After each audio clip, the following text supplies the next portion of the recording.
Question है यदि an बराबर 3n जोड़ 7 तो दिखाएं कि प्राप्त जो श्रेणी है AP में है और AP में है तो इस AP का कौन सा पद 40 होगा या नहीं होगा। अगर होगा तो कौन सा पद 40 होगा। ये क्वेश्चन है तुम लोगों को। चलो करो तुम।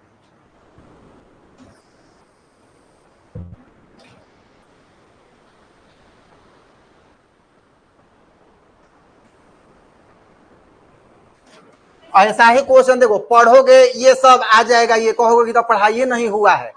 आता है, हुआ है, अभी दिखाते हैं हुआ है, पढ़ाई हुआ है।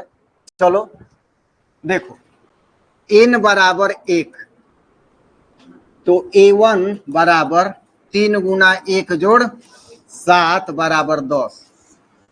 a2 कब n बराबर 2। पहला पद कितना होता है 1। n बराबर 2 तो 3 गुना 2 प्लस 7 बराबर 3 दूनी का 6 7 6 है 13।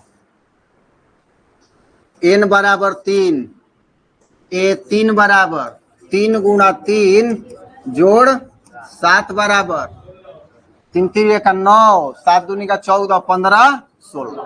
अब प्राप्त श्रेणी, एक श्रेणी प्राप्त हो गई हमको जिसमें पहला पद 10 13 16 dot dot dot up to infinite. ये पता नहीं है कि एपी में है कि नहीं है। करे सिद्ध करें, दिखाएं तो d1 बराबर 13 घटाओ 10 बराबर 3, d2 बराबर 16 घटाओ 13 बराबर 3। अगर d3 रहता तो एक और बढ़ा लेते, हो जाता। तो यहाँ d1 बराबर d2 बराबर d3 जितना भी होगा सब बराबर है। तो श्रेणी क्या है एपी में है, श्रेणी एपी में है। ये प्रूफ हो गया, एक भाग खत्म। अब जब श्रेणी एपी में है तो अब इस तरह का तो बहुत सारा क्वेश्चन बनाइए। कौन सा पद 40वां होगा, कौन सा 52वां होगा, कौन सा 101वां होगा, 55वां होगा। सारा कुछ हुआ है, नहीं हुआ है। तो मान लिया कि